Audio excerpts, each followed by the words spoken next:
I'm Emma. My story isn't one of those fairy tales you hear about, but it's mine, and I've lived every bit of it. My life's been a mix of love, betrayal, and coming out on top when everyone else thought I'd be down for the count. From the jump, me and Mike, we were kind of the high school sweethearts you'd hear about but never really believe existed. He was all about football, the kind of guy who lived for the Friday night lights, and I was more the behind-the-scenes type, hanging with the girls' support group, cheering him on from the sidelines. "Hey, Emma," he'd shout across the hallway with that grin plastered on his face. "Catch the game on Saturday?"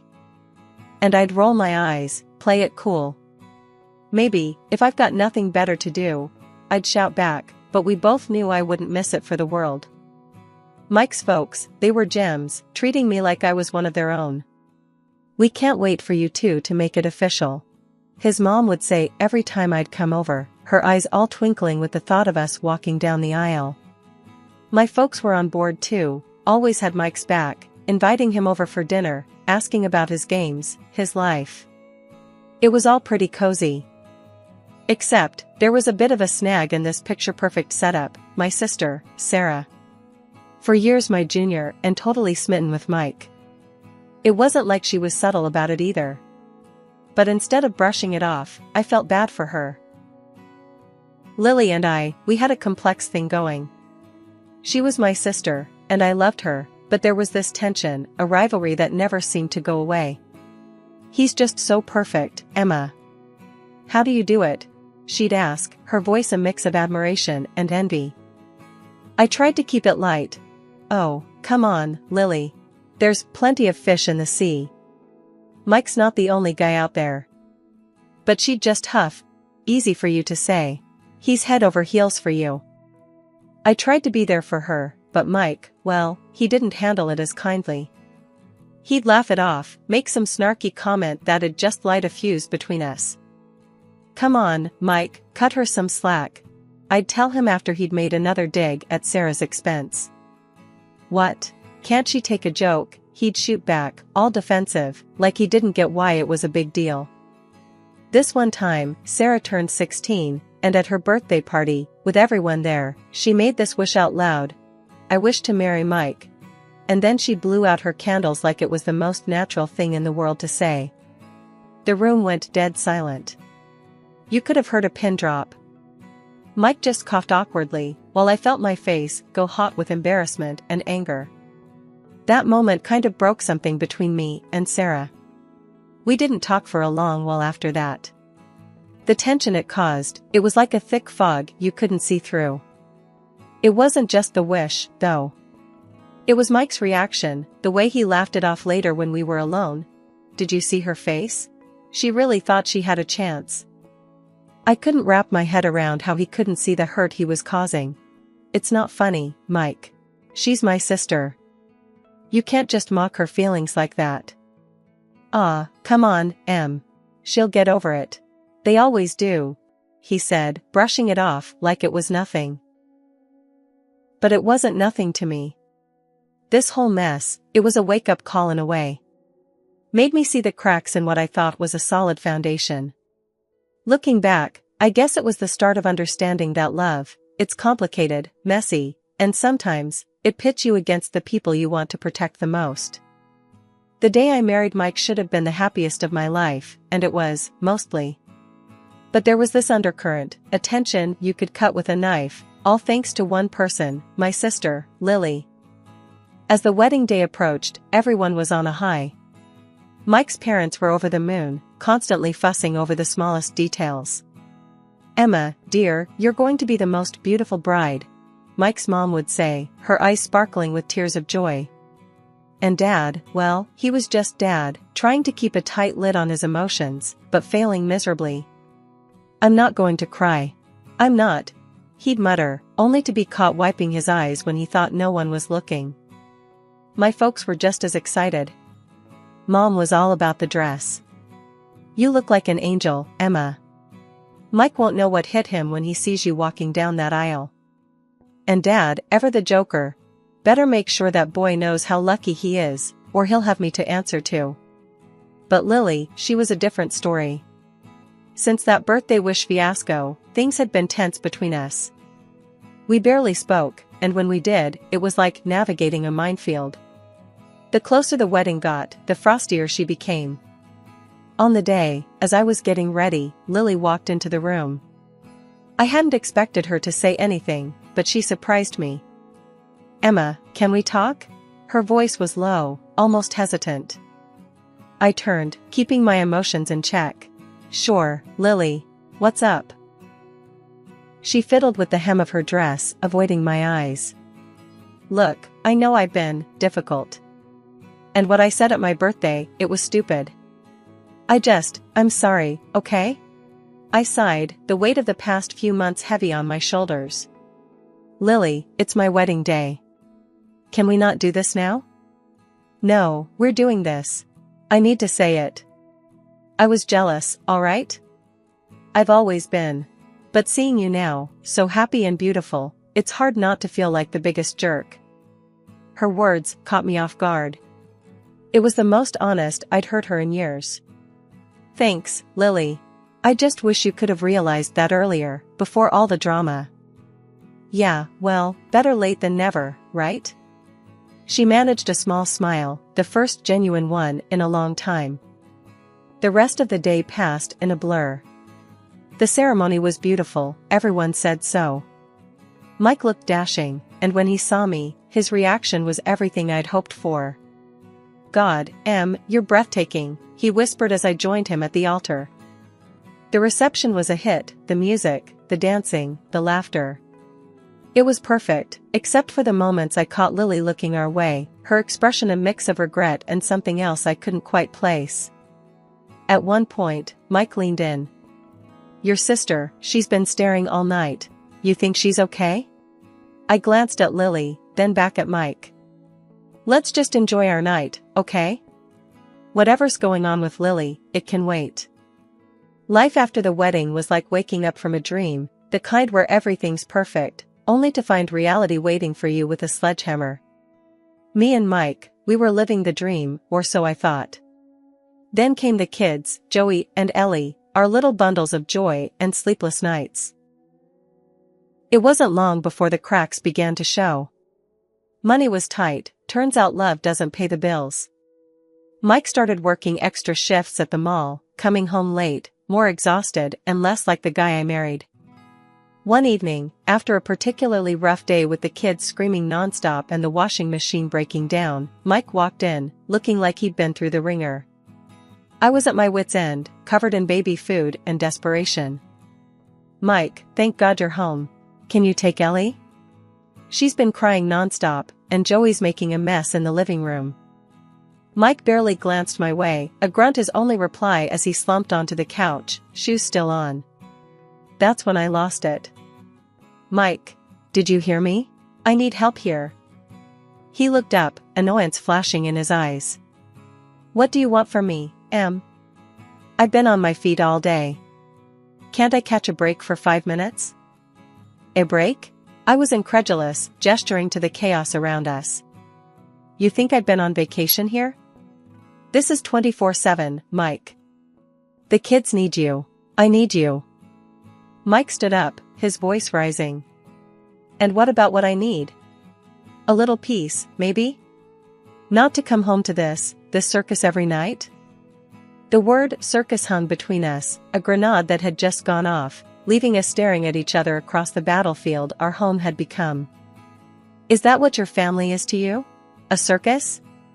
My voice was a whisper, but the hurt must have been evident. Mike ran a hand through his hair, the fight going out of him. "No, Em, that's not what I meant. I'm just tired. We're both tired." But it wasn't just about being tired, was it? Things had changed, and we were drifting apart, each day a little more. The love was there, buried under layers of exhaustion and unspoken resentments, but it was getting harder to find.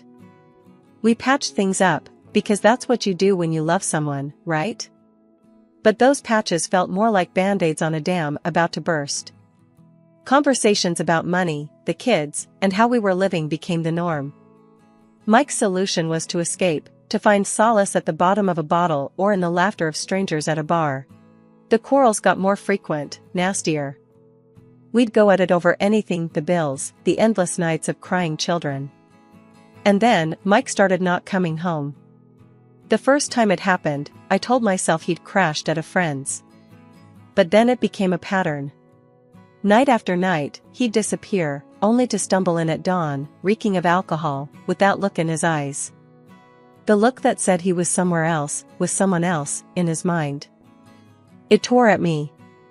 Every time he left, it was like he took a piece of us with him, a piece we'd never get back. The man I married, the one I thought I'd spend my life laughing and growing old with, was slipping through my fingers. And the worst part? I didn't know how to stop it, how to pull him back. The morning everything fell apart was like any other, except for the deafening silence that greeted me as I woke. Mike's side of the bed was cold. I checked every room, but he was gone. His clothes, his shoes, even his toothbrush, all vanished. My heart sank. This wasn't like the other nights. I tried calling him, but it went straight to voicemail. "Mike, where are you? Please, come home," I pleaded into the phone, my voice breaking. There was no answer, just the mocking beep signaling the end of my message. Frustrated and scared, I called my folks, voice shaky. "Mom, Dad, Mike's gone. His stuff's gone. Have you seen him?" There was a heavy pause before Dad's voice, usually so full of life, came through quiet and strained. "Honey, we haven't seen him. But there's more. Lily's missing too." My heart stopped.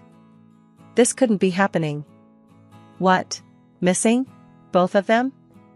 The room spun as I tried to process his words. Before I could gather my thoughts, my phone buzzed with a new message. It was from Lily. My hands trembled as I read her words, a bizarre mix of emojis and cold, hard betrayal. She and Mike were in love, she said. They'd left together. He didn't love me or our kids anymore. I stared at the screen, numb. This was a nightmare, a cruel joke. My sister, my husband, how could they do this to us? To me? The shock was palpable, a physical weight that pressed down on me. I called my parents back, voice a whisper. Lily sent me a message. They're together. She and Mike. There was silence on the line, a silence filled with shared disbelief and heartbreak. Then Mom, her voice breaking. "Oh, honey, I'm so sorry. I have no words." Dad chimed in, his usual calm demeanor shattered. "We're here for you, Emma. No matter what, we're here." Their words were a small comfort in the tsunami of betrayal that had just hit me. Mike and Lily had not only left me, but had chosen to do so in the most cowardly way possible. But through it all, there was a silver lining, my parents and Mike's. They stood by me like pillars, refusing to let me face this storm alone. Their support was unwavering, a constant in the chaos that had become my life. "We've got your back, Emma. Always," Dad said during one of our many late-night calls, his voice a steady force in the midst of my turmoil. And Mary, Mike's mom, became my rock. "He's made his choice, and so have we. You and the kids are our priority, Emma. We're family, through and through." Filing for divorce and stepping into the role of a single mom wasn't something I ever pictured for myself. Finding Mike to get any child support was like chasing a ghost, he was nowhere to be found. Those days were rough. Money was tight, and I leaned heavily on my folks and Mike's parents more than I'd have liked to admit. One evening, we were all sitting around the kitchen table at my in-laws, a kind of makeshift family council we'd come to rely on. That's when Mike's dad, who'd always had a knack for cutting straight to the heart of things, laid his cards on the table. "I've got some savings put aside," he said, his voice steady and serious. 120 grand. It's yours, for the kids." I was floored. That kind of generosity was overwhelming. "I can't accept that," I insisted, but the look in his eyes told me he wasn't about to take no for an answer. But then an idea sparked in my mind. What if we use that money to start something? Something that could benefit all of us? I was thinking aloud, my brain ticking over. Mike's mom, Mary, had always been a wizard in the kitchen. Her pastries were the stuff of legend. How about a pastry shop? I ventured. Mary, you could lead the kitchen. I can handle the books, and we could have your dad oversee the business side of things. There was a pause as they mulled it over. Mary looked excited at the prospect, her eyes lighting up. I'd love that, she said, the idea of getting back into her passion clearly appealing to her. But, Mike's dad interjected, if we're doing this, we do it right. I'll be the director in name, but the business, the ownership, it's yours, Emma. I couldn't help but smile at the proposition. Deal, I said, feeling a mix of excitement and nervousness at the adventure we were about to embark on. The road wasn't easy. Starting a business from scratch, especially a bakery, was fraught with challenges. There were days when I doubted everything, when the balance sheets looked more like obituaries for our dreams than anything promising. But I kept at it, pouring everything I had into making it work. Mary's pastries became as famous citywide as they were in our family gatherings, and before we knew it, what started as a single shop grew into several branches across the city. It was hard, grueling work, but bit by bit, our little bakery carved out a name for itself. Through it all, I stayed in the background, happy to let Mike's dad take the limelight as the face of the business. To the world, I was just the accountant, the woman crunching numbers behind the scenes. But in truth, I was the owner, the one calling the shots. We had turned a dream into a thriving reality, our confectionaries a staple in the city. I became a wealthy woman, not just in terms of money, but in the wealth of experience, the strength of family, and the sweet taste of success against all odds. One lazy Sunday afternoon, as I was balancing the books and relishing in the quiet hum of productivity, my phone pinged with a notification that made my heart skip a beat. It was a message from Lily. My stomach churned as I opened it, half hoping it was a mistake. But there it was, a message filled with emojis and a nonchalance that belied the depth of the betrayal. Hey sis, guess who? Just thought I'd check in and show you how amazing life is on this side. Mike and I are living the dream. Bet you're still stuck in your little world, playing safe. Toodles. Kiss mark. The audacity of it left me reeling. The wounds she and Mike inflicted were deep, and here she was, poking them with a stick, flaunting her so-called blissful life in my face.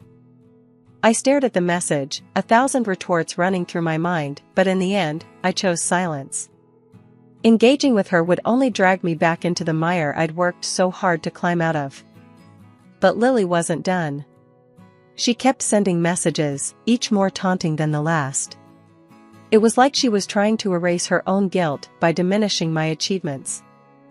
Then, Mike joined the fray, sending me a friend request on social media along with a message that was like a slap across the face. Hey Emma, long time no see. Just wanted to see how you're holding up without me. Must be tough raising the kids all on your own. Don't worry, Lily and I are having a blast. Take care. I couldn't believe the nerve of him, after everything he'd done, to mock my struggles and parade his betrayal as some sort of victory. I wanted to scream, to lash out and tell them both how wrong they were, how their selfishness had only made me stronger, made us stronger. But I knew that's exactly what they wanted, a reaction, any sign that their words had hit their mark. So, I did the one thing that felt right. I blocked them.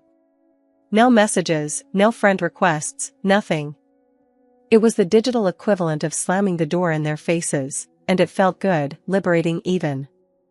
After a couple of weeks of eerie quiet, Lily started her old tricks again, bombarding me with messages. This time, she was flaunting her lavish lifestyle, sending me photos of her and Mike posing in front of expensive cars and at fancy resorts. I tried to ignore her, blocking each new account she popped up with, but then things took a nastier turn. Lily and Mike began leaving venomous reviews on our bakery's page, trashing the pastries and saying they were tasteless and made without talent. Reading those words felt like a punch to the gut. Not just because it was my bakery, but because they were indirectly slinging mud at Mary, my mother-in-law, whose baking was the heart and soul of our business. Fuming, I went to my in-laws to tell them what was happening. I found them in the living room, sitting down for a quiet evening. "You won't believe what Lily and Mike are up to now," I said, unable to hide my anger. When I showed them the reviews, Mike's dad, who'd always been the calm and steady type, lost it. "That's it. They've gone too far this time," he barked, his fists clenched tight. Mary, ever the peacemaker, laid a hand on his arm. Now, let's think this through. "There's a better way to handle this," she said, her voice soothing, but with a steely edge I hadn't heard before. That's when she came up with a plan that sounded just crazy enough to work. "Emma, dear, why don't you tell Lily that we're planning to announce our will soon? Let's see how she and that no-good husband of hers react to that." I was taken aback by the suggestion. "You mean, trick them into thinking they're getting something?" Mary nodded, a mischievous glint in her eye. "Exactly. If they're so interested in our business, let's give them something to really talk about." It felt risky, but after everything that had happened, a part of me was itching for some kind of payback. "All right, I'll do it. Let's see how they like being on the receiving end for a change." I sent the message to Lily, telling her about the supposed will announcement. The part of me that still cared for my sister felt a twinge of guilt, but it was quickly overshadowed by the thought of finally getting back at them for all the pain they'd caused. Now all we had to do was wait and see how the prodigal sister and her husband would respond to the bait. Would they come crawling back, thinking they were about to inherit a piece of the bakery that had become my life's work? The thought gave me a sense of anticipation I hadn't felt in a long time. I read the message, a bitter smile spreading across my face. "Get ready, Lily. You and Mike are about to find out what happens when you mess with family." As the day of their return drew closer, I felt a mix of nerves and excitement. This was more than just a confrontation, it was a chance to finally close a painful chapter of my life. And I was ready, come what may. The day they came back felt like stepping into a twisted reunion.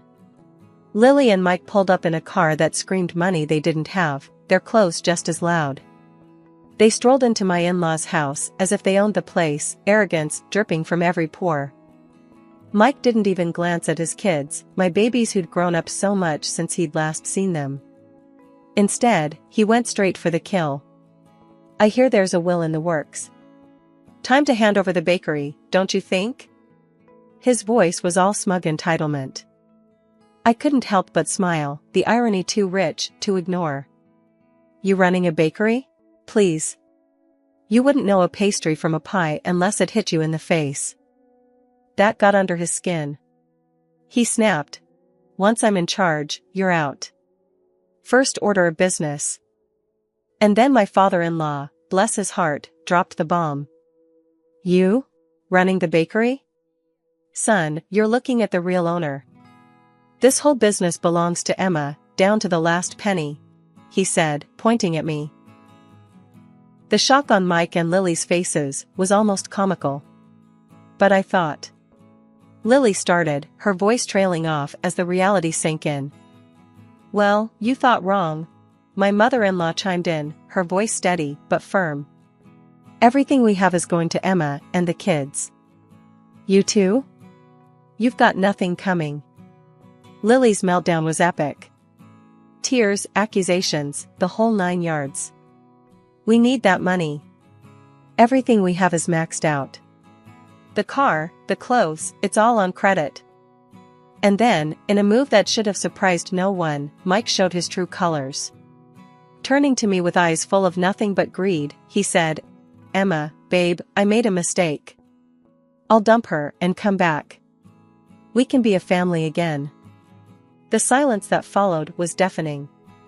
Lily exploded, calling him every name in the book, while I just watched, the sadness in my heart making way for something else, relief. My in-laws didn't waste any time. "Get out," was all my father-in-law had to say, his voice cold as ice. They left, a storm of hurt and betrayal in their wake, but the house felt lighter somehow, as if their leaving had lifted a curse. The next day, my phone rang. It was my folks, letting me know Lily had shown up at their doorstep, begging for money. They turned her away, just like we had. "Enough is enough," they said. And they were right.